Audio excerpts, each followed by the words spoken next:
Então, boa tarde, pessoal. Vamos começar. No encontro passado, a gente parou na página 24. Agora a gente vai, continuar na página 24, no item 4. Com a concepção freudiana que eles expõem, poderia confrontar concepções da experiência analítica completamente diferentes. Alguns tomam com efeito a análise por uma espécie de descarga homeopática pelo sujeito, da sua apreensão fantasiada do mundo. Segundo eles, essa apreensão fantasiada deve, pouco a pouco, no interior da experiência atual, que ocorre no consultório, reduzir-se, transformar-se, equilibrar-se numa certa relação ao real. Aí se coloca o acento, como vocês veem, bem à lures do que em Freud, sobre a transformação da relação fantasiada numa relação que chamamos, sem ir procurar mais longe, de real. Podemos, certamente, formular as coisas de um modo mais aberto, bastante nuançado, para acolher a pluralidade da expressão, como faz uma pessoa que já nomeei aqui e que escreveu sobre a técnica. Nada impede que, no final de contas, acabe nisso. Resultam, daí, incidências singulares que podemos evocar na ocasião do comentário dos textos freudianos. Como é que a prática que foi instruída por Freud chegou a se transformar no manejo da relação analista-analisado, no sentido que acabo de dizer, é a questão fundamental que reencontramos no curso do estudo que tentamos.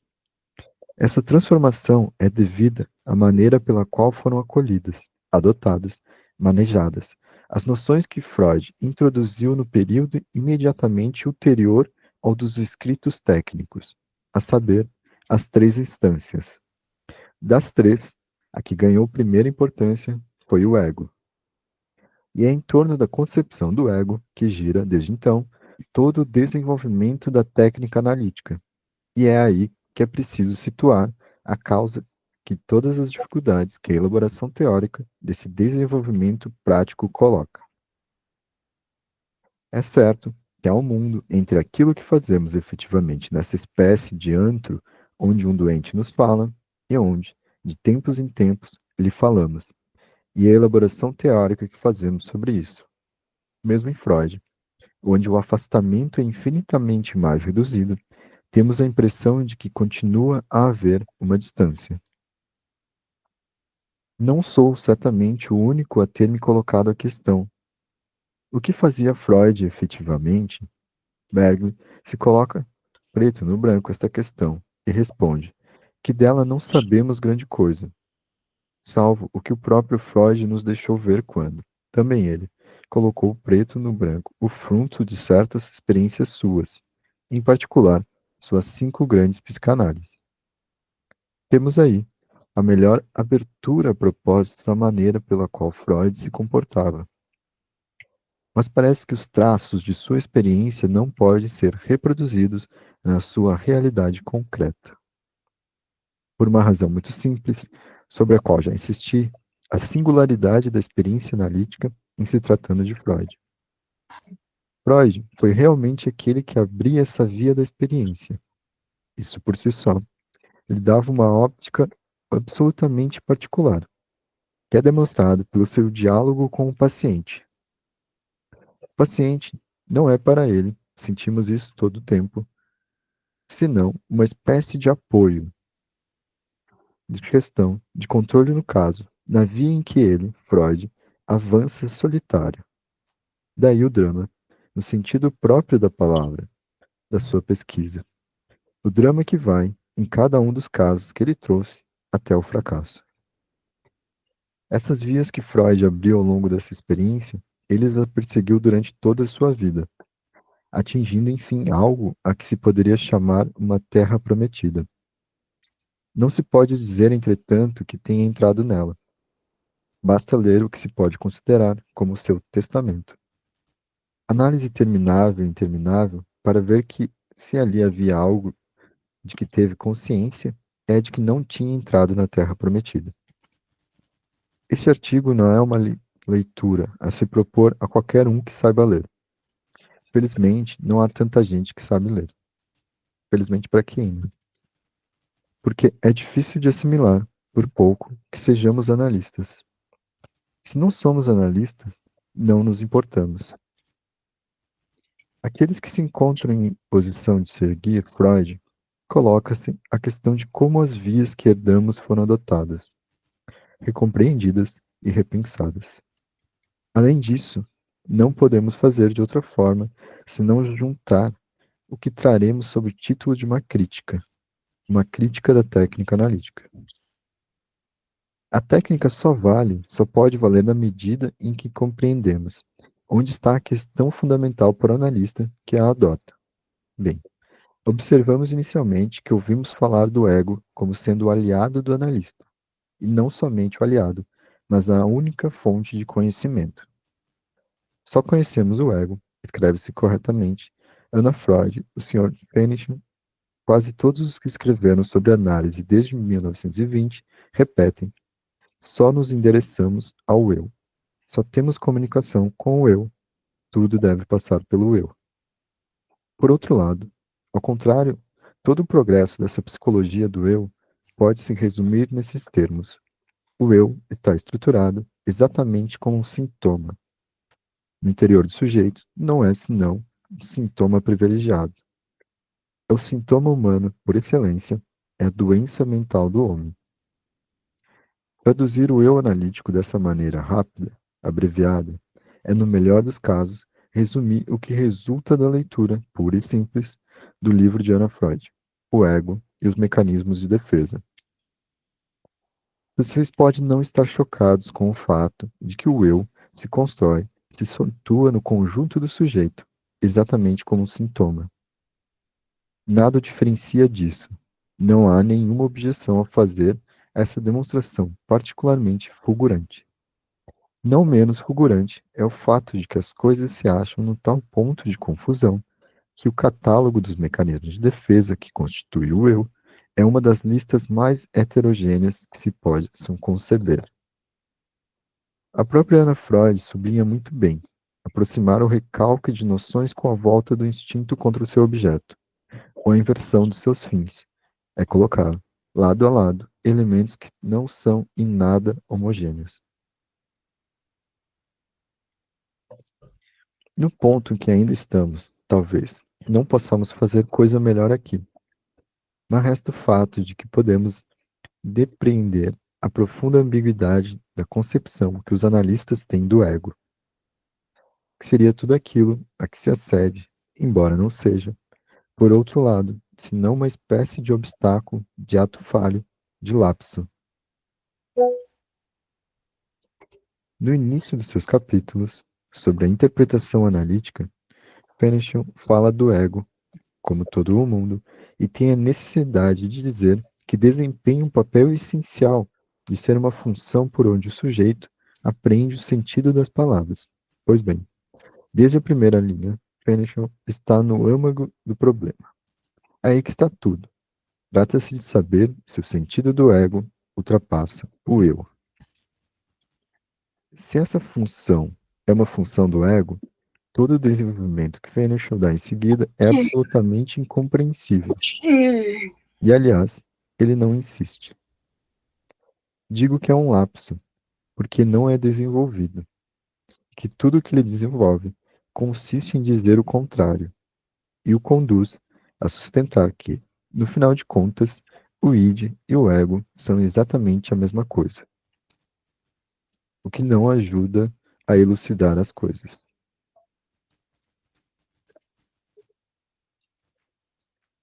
Mas, repito, ou a sequência do desenvolvimento é impensável, ou então não é verdade que o ego seja a função por onde o sujeito apreende o sentido das palavras.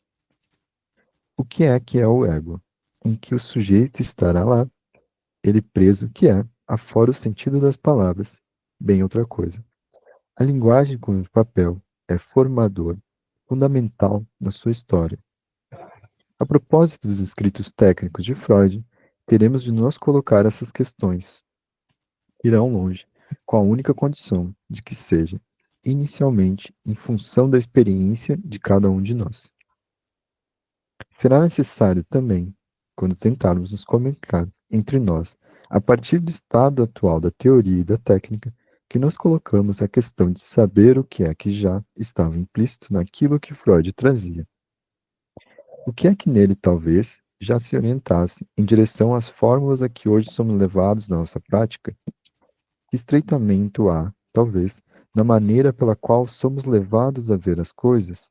Ou bem, algo no que se realizou desde então vai no sentido de um alargamento, de uma sistematização mais rigorosa, mais adequada à realidade? É nesse registro que o nosso comentário poderá ganhar o seu sentido. Comentários.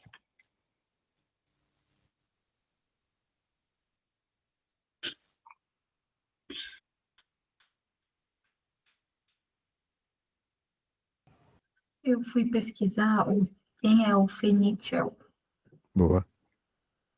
e ele é da segunda geração freudiana, ele é nascido em Viena, e ele fez um esforço de sistematizar a técnica psicanalítica e por integrar a psicanálise com ideias do marxismo, sendo um dos principais representantes da chamada psicanálise de esquerda. Interessante. Tem uma parte no texto que ele fala ali de realidade concreta, né? Eu acho que Lenin que escreve assim também, né?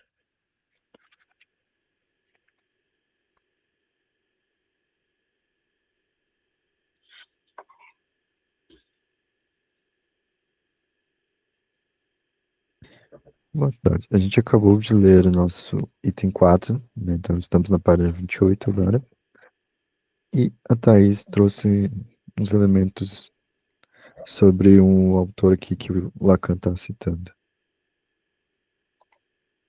Quer falar mais algo, Thaís, sobre isso? Eu estou lendo o que o GPT falou.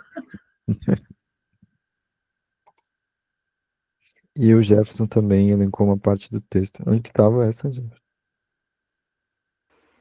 Deixa eu ver. É na página 26. Uhum. Logo no início, ele fala assim, mas parece que os traços de sua experiência não podem ser reproduzidos na sua realidade concreta.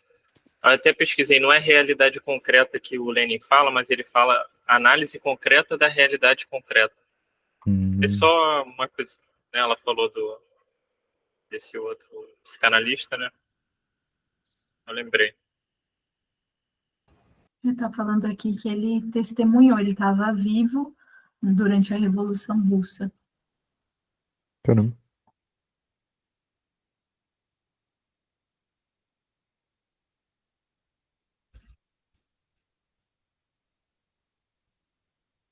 Era um psicanalista marxista.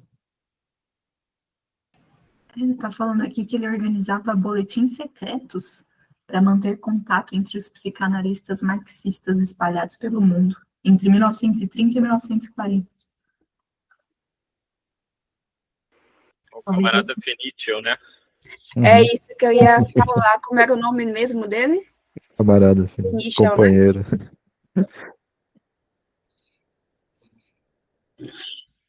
Interessante. 1930 a 1940.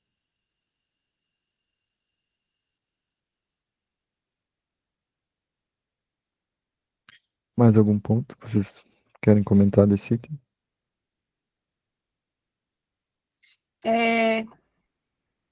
Já que a colega trouxe do camarada aí, eu lembrei que ontem estava estudando sobre psicanálise e neoliberalismo, e, se não me engano, num texto de 1920, que Lacan fala sobre o discurso do capitalista, na torção do discurso do mestre, e ele traz algo bem marxista, o Lacan, no caso, na fala, sobre acumulação, né? Ele traz até uma frase, aí acho que eu escrevi aqui para o grupo, mas não vou me lembrar, mas muito parecido com o que esse coleguinha aí trouxe nessa época aí de 1930, né? Eu não sei muito bem da posição política do Lacan, acho que eu tenho atravessado o Lacan na minha vida psicanalítica por agora. Tinha muita resistência a Lacan. E durante muito tempo eu era só Freud,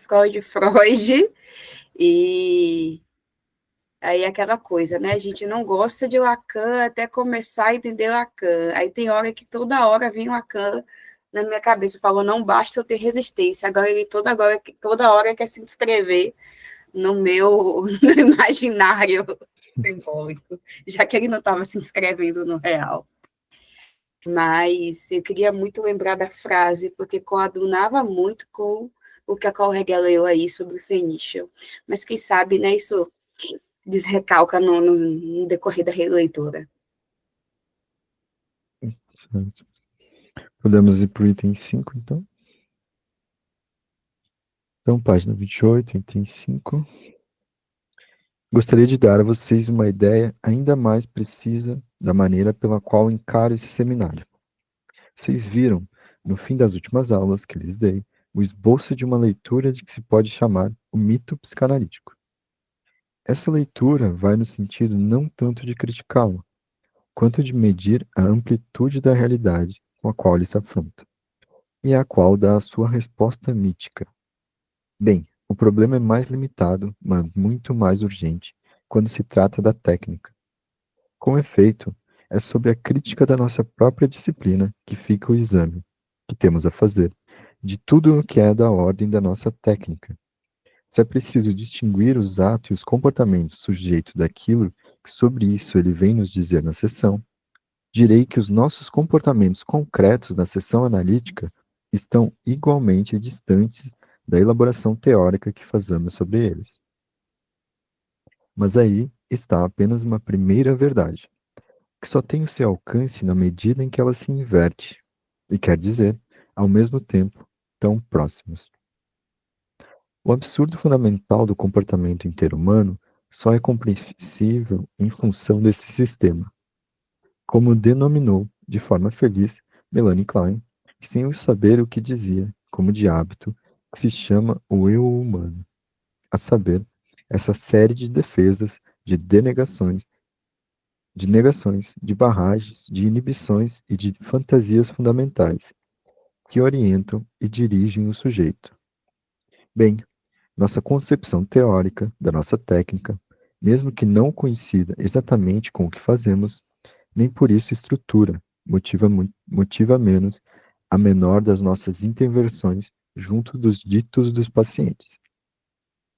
E é mesmo isso que há de grave, porque nos permitimos efetivamente, como a análise nos revelou, que nós nos permitimos as coisas, sem o saber, fazer intervir o nosso ego na análise, já que se sustenta que se trata de obter uma readaptação do paciente ao real. Seria preciso, pelo menos, saber se é o ego do analista que dá a medida do real. Certamente, não basta que tenhamos uma certa concepção do ego para que o nosso ego entre em jogo como um rinoceronte na cristaleira da nossa relação com o paciente. Mas uma certa maneira de conceber a função do ego na análise não deixa de ter relação com uma certa prática da análise que se pode qualificar de nefasta. Apenas abro a questão. Cabe ao nosso trabalho resolvê-la. O conjunto do sistema do mundo de cada um de nós, falo desse sistema concreto, que não precisa já ter sido formulado para que esteja aí, que não é da ordem do inconsciente, mas que age na maneira pela qual nos exprimimos cotidianamente, na mínima espontaneidade do nosso discurso. Está aí algo que deve efetivamente, sim ou não, servir na análise de medida? Penso ter aberto o suficiente a questão para que agora vocês vejam a importância do que podemos fazer juntos. Manomi, você quer se associar a um dos seus vizinhos? Anziveu, por exemplo, para estudar a noção de resistência nos escritos de Freud que estão ao seu alcance, com o título da Técnica Psicanalítica, na edição da PUF, não negligenciem a sequência das conferências da Introdução à Psicanálise. Se dois outros, Perrier e Granot, por exemplo, quisessem se associar sobre o mesmo assunto, e veremos como proceder. Nós nos deixaremos guiar pela própria experiência. 13 de janeiro de 1954.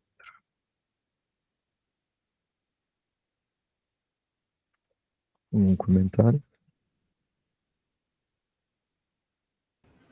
Então, eu estava conversando com uma colega, porque eu fico nessa, né, do tipo, quem da psicanálise eu sou seguidora, né? E aí eu gosto de Winnicott também, e estou agora conhecendo Lacan. E aí eu falei para essa minha colega que gosta de Winnicott, falei assim, mas isso dá problema, eu ficar estudando Lacan, Winnicott? Ela falou assim, olha, eles têm versões muito diferentes. O Winnicott pensa essa questão do amadurecimento, e toda a escola inglesa tem essa noção de amadurecimento da pessoa, né? E aí que Lacan não vai trazer isso.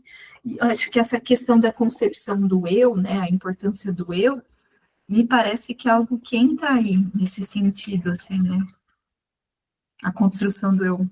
Eu estou tentando compreender ainda as diferenças entre a escola inglesa e a francesa, mas me parece que ele está abrindo essa questão, né? Tanto que está falando de Melanie Klein e tal. Alguém mais quer comentar algum ponto?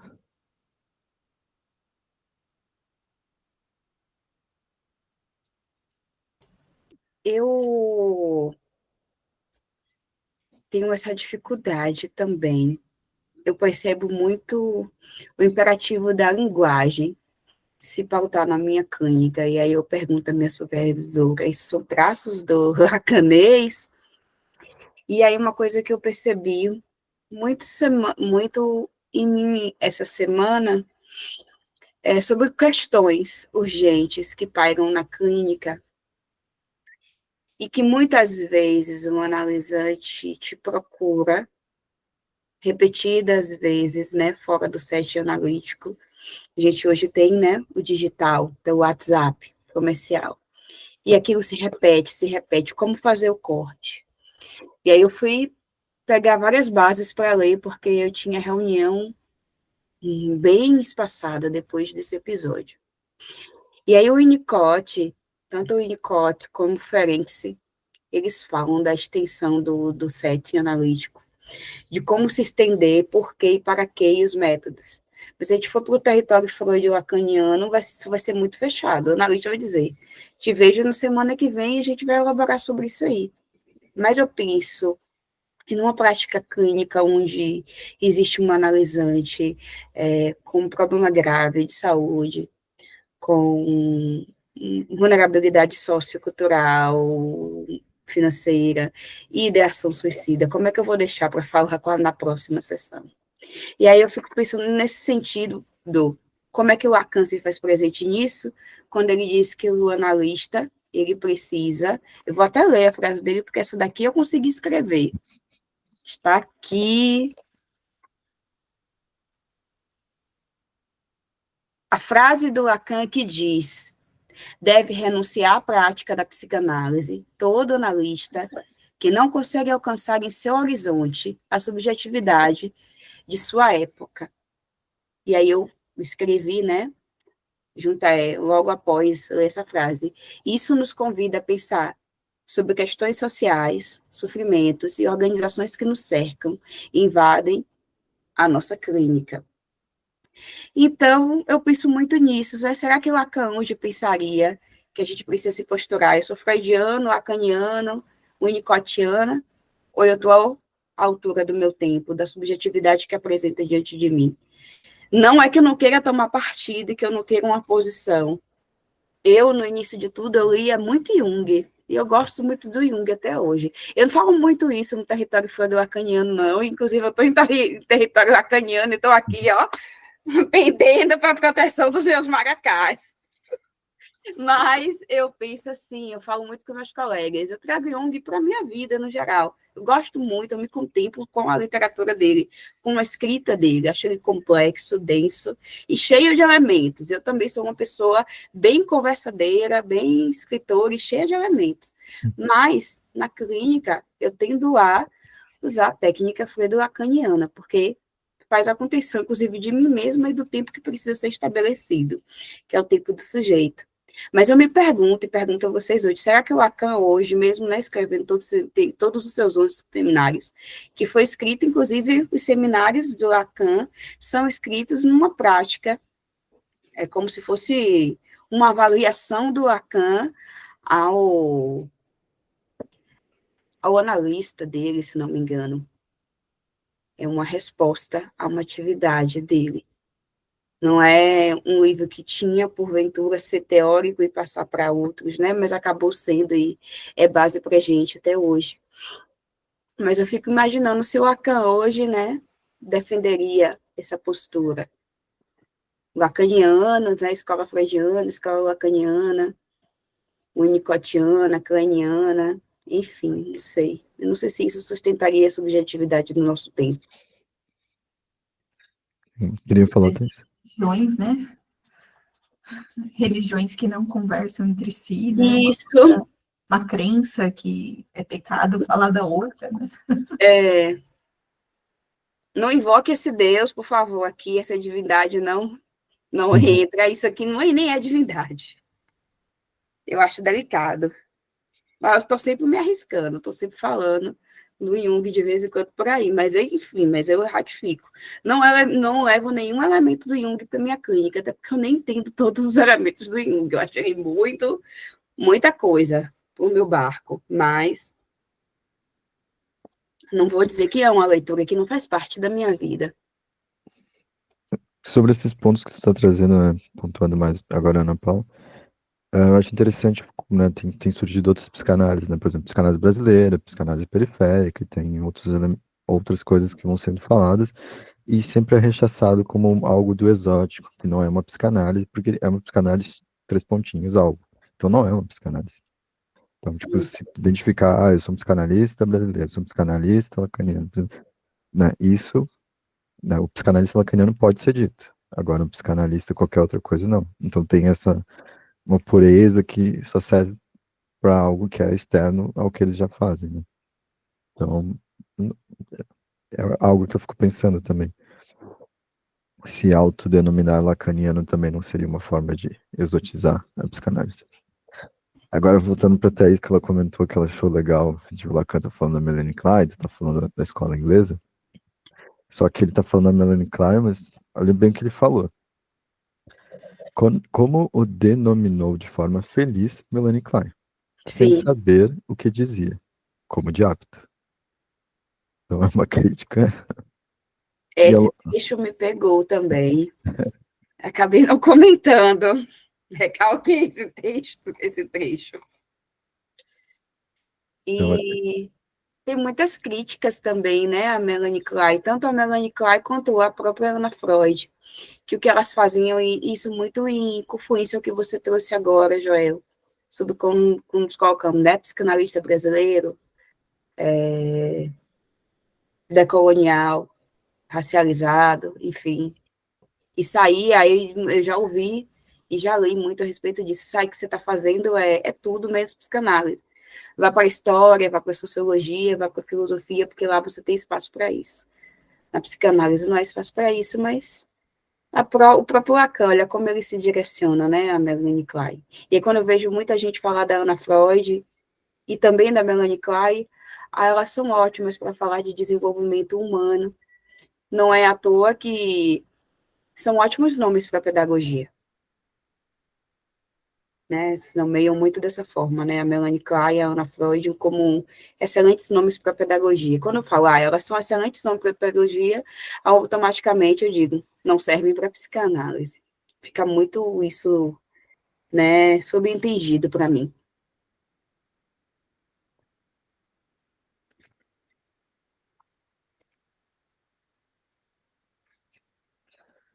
mais algum ponto? Continuamos.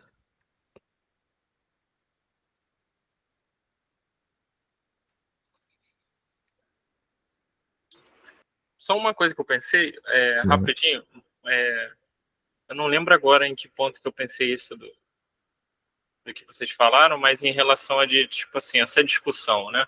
Ou então de buscar saber o que é certo, o que é errado. não seria uma forma de colocar a teoria acima das coisas, não? Ou não tem nada a ver isso, né? Sim, bom ponto. Eu acho que isso entra mais nesse campo teórico mesmo. Tanto que as brigas entre as escolas, né, começando trazendo o exemplo que a Thaís trouxe entre a inglesa e a francesa, já foi uma guerra teórica primeiro. E depois, na parte clínica, com os casos que eram trazidos, né, mostrando, ó, que ela errou por conta disso, disso, disso, tá? Mas primeiro parte dessa parte teórica, dessa busca pela pureza, o que é o certo.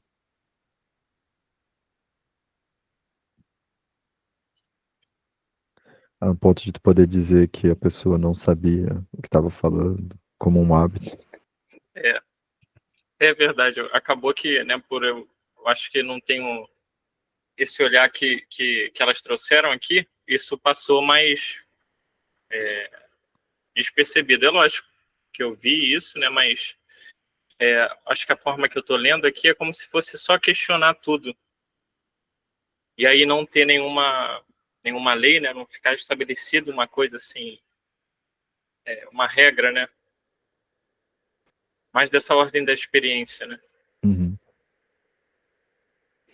Aqui até um ponto também interessante de pensar que esse seminário está sendo uma resposta ao que estava acontecendo na época, né?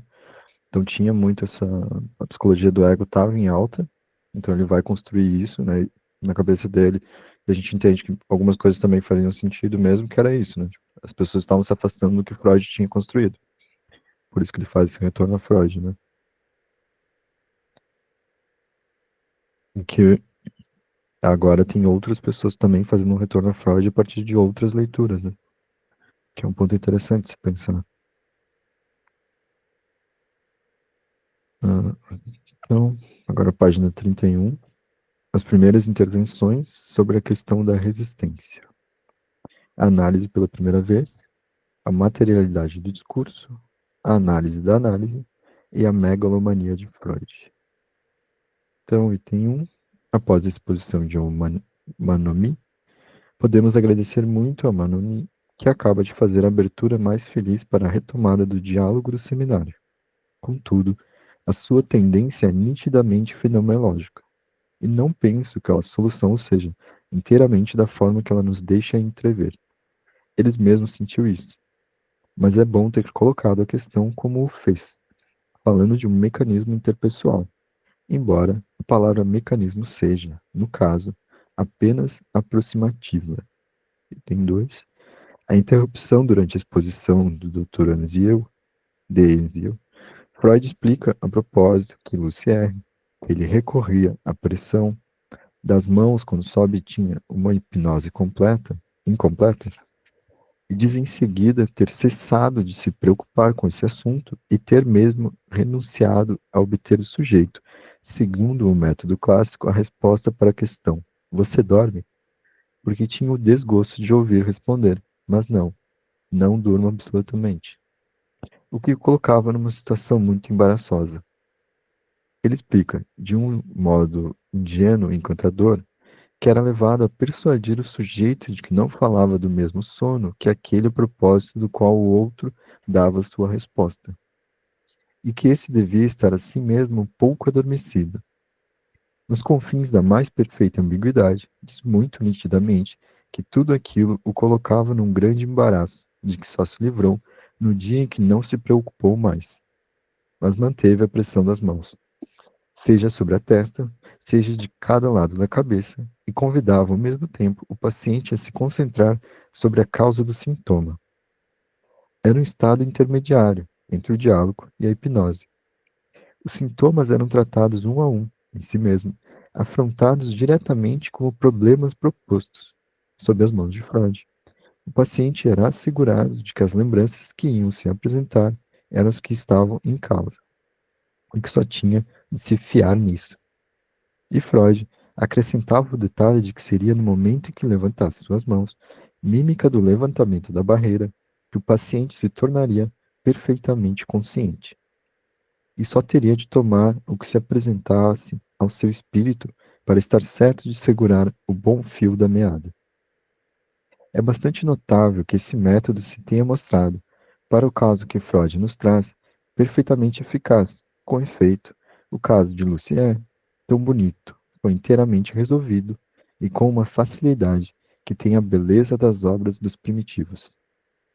Em todo novo que se descobre, há um acaso feliz, uma feliz conjunção dos deuses. Quando ao contrário, estamos diante de um longo trabalho de Workentropy, que se apresenta com toda a animação e espessura dos mais modernos casos de análise. Apesar do método empregado, muitas vezes toda a série de eventos, toda a história, é revivida, reelaborada. Trata-se de uma obra de grande alcance, que dura quase um ano. No caso de Lucier, as coisas vão muito mais depressa, com uma elegância que faz dele algo de comovente. As coisas estão, sem dúvida, muito cerradas e não nos permitem enxergar verdadeiramente onde estão as molas, mas assim mesmo é inteiramente utilizável. Essa mulher teve o que se pode chamar de alucinações olfativas, sintomas histéricos, e a significação disso é detectada, lugares e data de maneira inteiramente feliz. Freud nos dá, nesse caso, todos os detalhes sobre a maneira de operar.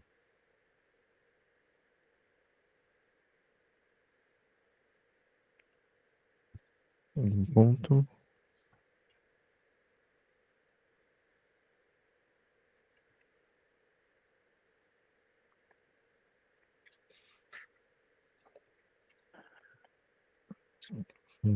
Item 3. Idem. Já acentuei o caráter inteiramente privilegiado dos casos tratados por Freud. Por causa do caráter especial da sua técnica, o que era, podemos apenas presumir por um certo número de regras que ele nos deu, e que foram fielmente aplicadas, pela confissão dos melhores autores e dos que conheceram Freud. Não se pode fazer uma ideia plena da maneira pela qual aplicava a técnica. Insisto no fato de que Freud avançava numa pesquisa que não é marcada pelo mesmo estilo que as outras pesquisas científicas. O seu domínio é o da verdade do sujeito. A pesquisa da verdade não é inteiramente redutível à pesquisa objetiva, e mesmo objetivante, do método científico comum. Trata-se da realização da verdade do sujeito, como de uma dimensão própria que deve ser destacada na sua originalidade em relação à noção mesmo da realidade. Acentuei isso em todas as aulas deste ano. Freud estava engajado na pesquisa de uma verdade que lhe se concernia totalmente, até na sua pessoa, portanto, também na sua presença diante do doente, na sua atividade, digamos, de terapeuta, ainda que o termo seja inteiramente insuficiente para qualificar a sua atitude. No dizer do próprio Freud, esse interesse deu às suas relações com seus doentes um caráter absolutamente singular. Certamente, a análise como ciência é sempre uma ciência do particular. A realização de uma análise é sempre um caso singular, mesmo que esses casos singulares se prestem não obstante a alguma generalidade. Desde que há mais de um analista, mas a experiência analítica com Freud representa a singularidade levada a seu extremo, pelo fato de que começava a construir e a verificar a própria análise. Não podemos apagar o fato de que era a primeira vez que se fazia uma análise. O método, sem dúvida, se deduz disso, mas só é método para os outros.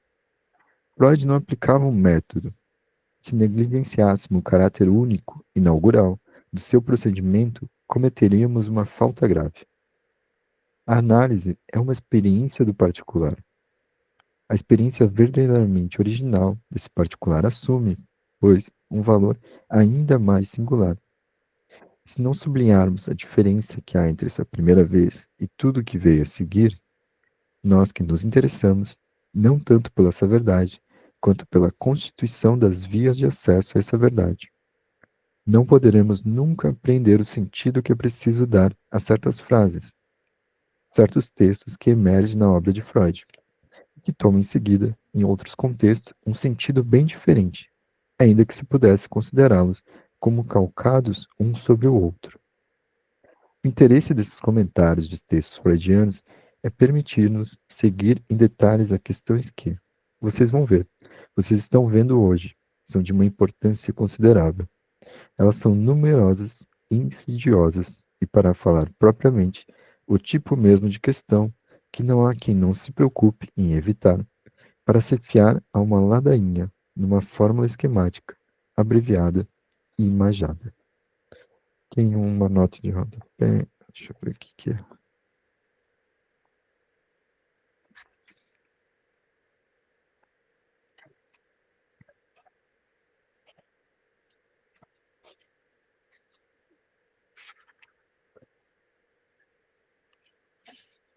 Imagada, a tradução de proposta por M. D. Magno para diferenciar a produção de imagens, imajar da atividade imaginativa, imaginar.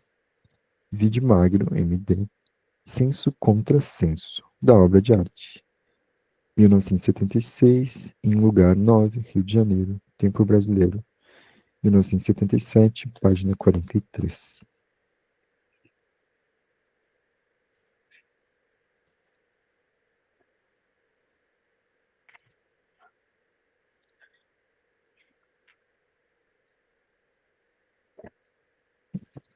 Comentários?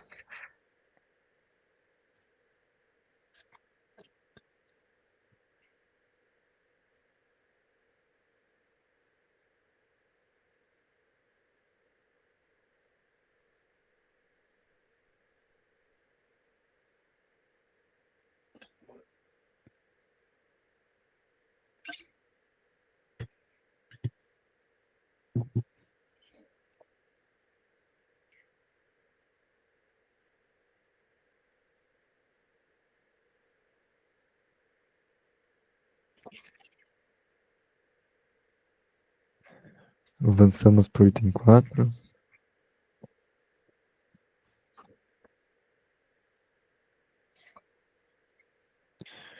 De Anziel cita uma passagem dos estudos sobre histeria, página 233 até 4, da tradução francesa, interrupção. O que há de chocante na passagem que você invoca é que ela decola da metáfora pseudo-anatômica evocada quando Freud fala das imagens verbais deambulando ao longo dos condutores nervosos. Aqui, o que se estratificou em volta do núcleo patógeno evoca um maço de documentos, uma partitura com vários registros. Essas metáforas tendem invencivelmente a sugerir a materialização da palavra, não a materialização mítica dos neurologistas, mas uma materialização concreta. A palavra se põe a correr em folheto manuscrito impresso. A metáfora da página branca, do palimpsesto, por sua vez, também aparece, veio desde então, apenas de mais um analista. Aqui se apresenta a noção de vários estratos longitudinais, quer dizer, de vários fios de discurso, imaginando-los no texto que os materializa sob a forma de feixes literalmente concretos. Há uma corrente de palavras paralelas, e essas se alargam num certo momento para envolver esse famoso núcleo patógeno, que também ele é uma história. Afastam-se dele para incluí-lo e se encontram um pouco mais longe. O fenômeno da resistência está situado exatamente aí. Há dois sentidos, um sentido longitudinal e um sentido radial. A resistência se exerce no sentido radial, quando queremos nos aproximar dos fios que estão no centro do feixe. Ela é a consequência da tentativa de passar dos registros exteriores para o centro. Uma força de repulsa positiva se exerce a partir do núcleo recalcado, e quando nos esforçamos para atingir os fios do discurso que estão mais próximos deles, experimentamos resistência. Freud chega mesmo a escrever, não nos estudos, mas num texto ulterior, publicado sob o título de Metapsicologia, que a força da resistência é inversamente proporcional à distância em que nos encontramos do núcleo recalcado. Não acredito que seja a frase exata, mas ela é muito surpreendente. Torna evidente a materialização da resistência tal como aprendemos ao longo da experiência. E precisamente, como dizia há pouco Manoni, no discurso do sujeito. Para saber onde isso se passa, Onde está o suporte material biológico, Freud toma, sem mais, o discurso como uma realidade enquanto tal, uma realidade que está lá, maço, feixe de prova, como se diz também, feixe de discursos justapostos que se recobrem uns aos outros, se seguem, formam uma dimensão, uma espessura, um dossiê. Freud não dispunha ainda da noção de suporte material da palavra, isolado como tal. Nos nossos dias, teria tomado como elemento da sua metáfora a sucessão de fenô- fenômenos que compõem uma parte do discurso do sujeito. Diria que se encontra uma resistência, tanto maior quanto mais o sujeito se aproxima de um discurso que seria o último e o bom, mas que ele recusa de maneira absoluta. No esforço da síntese que vocês fazem, o que talvez não seja posto em relevo é uma questão que, tratando-se da resistência, está, entretanto, em primeiro plano, a questão das relações do inconsciente e do consciente. Será que a resistência é um fenômeno que só se passa na análise? Ou é algo que podemos falar quando o sujeito passeia fora da análise? E mesmo antes que ele venha a ela, ou depois que a deixou? Será que a resistência continua a ter o seu sentido fora da análise? Há um texto sobre a resistência que está na análise dos sonhos, ao qual vocês não se referiram, nem um nem outro, e que dá, entretanto, a assunção a alguns dos problemas que ambos se colocaram. Porque nele Freud se interroga sobre o caráter de inacessibilidade do inconsciente. As noções de resistência são estritamente antigas, e desde a origem, desde as primeiras pesquisas de Freud, a resistência está ligada à noção do ego.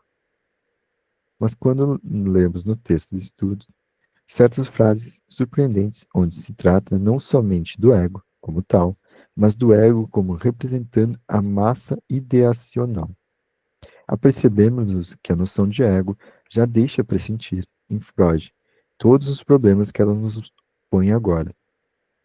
Diria quase que é uma noção de efeito retroativo, se lermos essas coisas primeiras, à luz do que se desenvolveu desde então em torno do ego.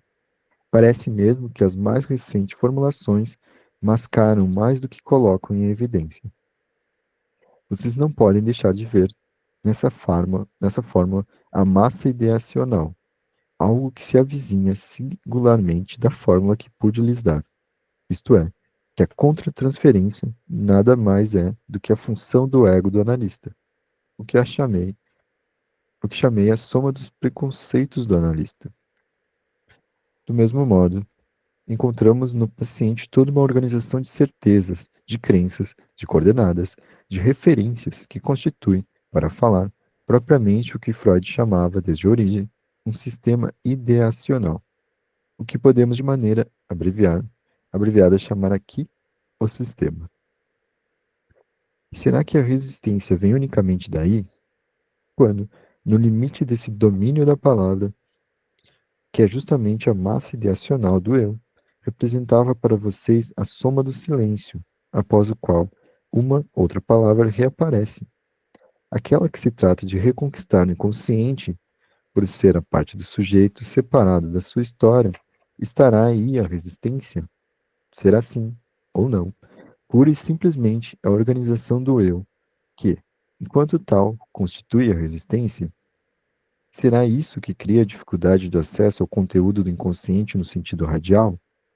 Para empregar o termo de Freud, eis uma questão muito simples, simples demais, como tal, insolúvel. Felizmente, ao longo dos 30 primeiros anos desse século, a técnica analítica progrediu muito, abordou fases experimentais suficientes para diferenciar as suas questões. Como vocês veem, somos levados a isso, ao propósito que lhes disse que seria o modelo da nossa pesquisa. Temos de afirmar que a evolução dos avatares da experiência analítica nos informa sobre a própria natureza dessa experiência, na medida em que é também uma experiência humana.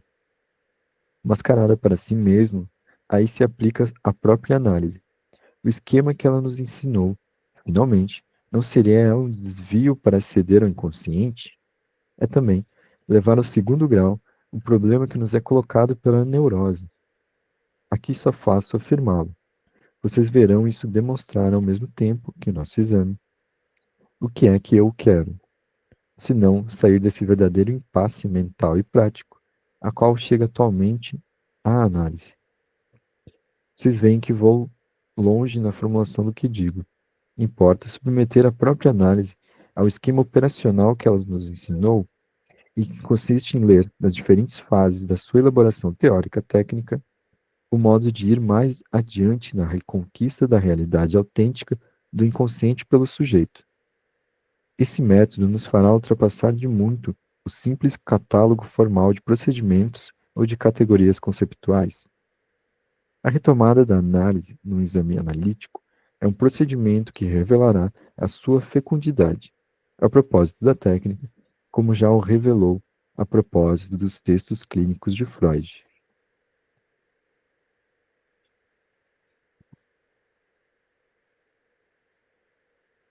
Alguma consideração?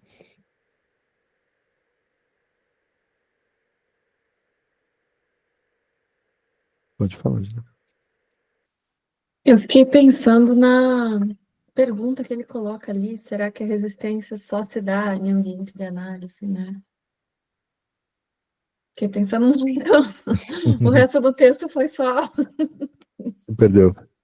É, porque também fiquei pensando assim, o quanto tem muitos casos assim em que a pessoa até procura o contato, né? Vai chamar um analista e aí não chama, ou pede um encaminhamento e não vai para esse encaminhamento, né? Então, fico pensando se isso às vezes não é de uma resistência, assim, sei lá. Não sei por que me ocorreu isso, mas me ocorreu.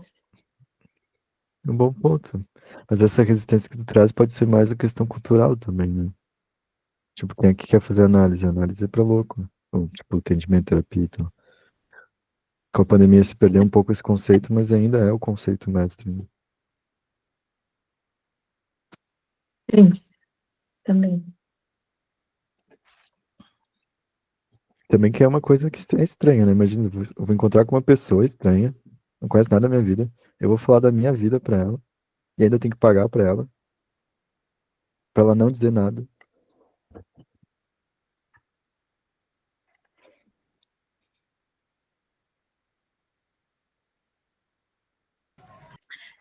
Uma coisa que me veio aqui, gente, logo no início do texto,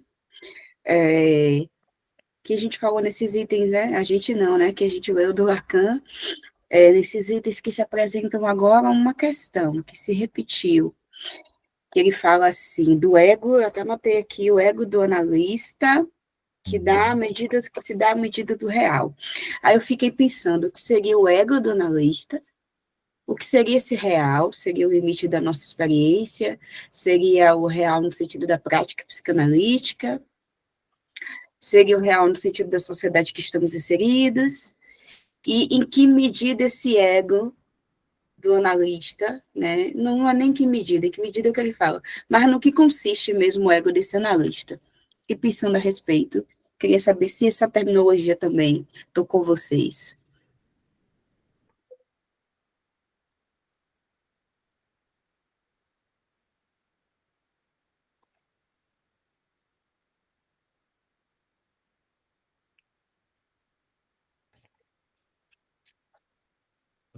Ninguém? Pra mim também toca um pouco nisso. Às vezes eu tenho que fazer um exercício de não tentar avançar demais, sabe? Porque daí eu fico pensando, então foi aqui que ele já começou a construir a resistência, que ele vai falar sobre lá, tá, tá. Daí eu paro, não, volta. Vamos ver o que ele tá falando aqui agora, nesse momento. Esquece o resto. Pelo menos é a forma como eu gosto de pensar, né? Não que seja a forma certa. Só. Essa parte está em qual página mesmo que você falou, Ana Paula?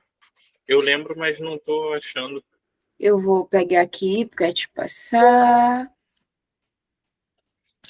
Foi bem no... Deixa eu ver. Depois ele fala até do rinoceronte, né? No negócio Sim. pequeno, né? Eu estou subindo aqui o PDF, porque, por exemplo, quando a gente finaliza, antes da gente vir, né, para esse item 2, primeiras intervenções sobre a questão da resistência. A gente leu sobre isso. Aí tem lá os pontos: análise pela primeira vez, materialidade do discurso, análise da análise, megalomania de Freud. Aí, bem antes disso, né, eu fiquei quietinha, falei, não vou trazer. Aí, antes disso, ele vai falar aqui na Na página... página 29 do livro físico. Aí, outra coisa, né, que não é necessariamente esse termo, mas que me vê esse termo agora novamente, que ele fala: sob a crítica da nossa própria disciplina fica o exame. O que temos a fazer? De tudo que é da ordem da nossa técnica, isso está na página 27 do PDF. Aí eu agora tendi a pensar, e aí, mais uma vez, não colocando isso como uma maneira certa de pensar, que o Joel falou. Quando a gente lê alguma coisa, a gente está lendo Lacan, e às vezes a gente até relê um texto, aí você já vai para questões mais avançadas. Será que aqui é a resistência? O que seria esse ego? Mas, pensando o seminário 1, como ele, né, trazendo à tona, né, os escritos da técnica psicanalítica de Freud, eu acredito que desde o início, embora ele não fale de maneira avançada, desde o início ele já queira falar dessa resistência, né? E aí eu penso aqui nesse próprio texto, né? O que seria esse ego? Deixa eu achar aqui, achei. É bem no iniciozinho, crítica da técnica analítica. Poderia fazer um Ctrl F, mas o meu texto tá por escaneamento. Foto. Para tentar achar a página, mas eu vou pela minha leitura fotográfica. Aquela parte que tu fala ali tá na 29, já que sustenta que se trata de obter uma Isso, readaptação do paciente ao real, seria isso, preciso isso pelo mesmo. menos saber que se é o ego do alienista que dá a medida do real. Isso, exato. Obrigada, Joel. Daí depois o parágrafo seguinte é o do rinoceronte da cristaleira. Isso.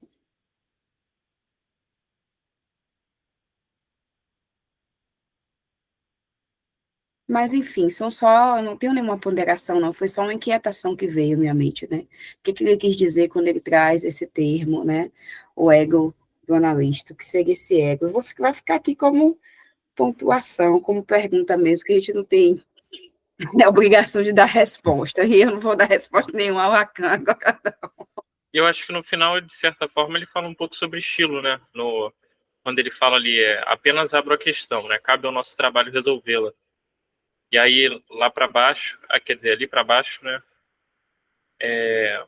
Falo desse sistema concreto que não precisa já ter sido formulado para que esteja aí, que não é da ordem do inconsciente, mas que age na maneira pela qual nos exprimimos cotidianamente, na mínima espontaneidade do nosso discurso.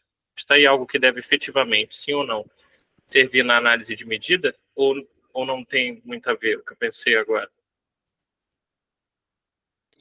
Sim, pode ser. Até essa questão do ego do analista, que dá a medida do real, a gente pode pensar, né, que também vai falar da singularidade de cada caso, que depende de cada analista, é dessas coisas que tu vai escutando na própria análise, né? Isso varia pode ser algo de contratransferência, que depois ele não vai mais usar muito essa questão essa terminologia de contratransferência, mas de resistência do analista, que também faz parte da análise. Na outra vez que a gente tinha lido aquela parte dos corpos lá, né? Um corpo, dois corpos, que é mais ou menos ele vai pincelando nisso, né? Então você pensava que antes ele só era a partir do paciente ou do analisando, daí depois se entendeu que teria o analista também junto na jogada, e depois ele fala desse terceiro elemento que ele não cita, ele só fala que existe um terceiro elemento. E acho que aqui é isso voltando, né? Porque a gente coloca sempre na soma que a gente também faz parte do setting, né? Sim. Aqui, 1900, acho que é 54, né? Ele está mostrando que não existe neutralidade do analista.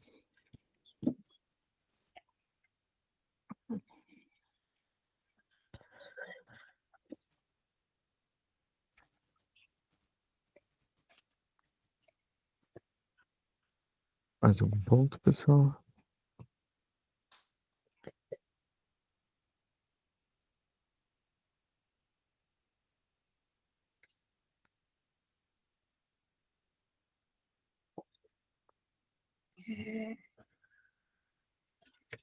Então, já que paramos na página 37. Então, até semana que vem. Até, pessoal. Tchau, tchau. Até. Então. Tchau, tchau. Tchau, tchau, gente. Obrigada, viu?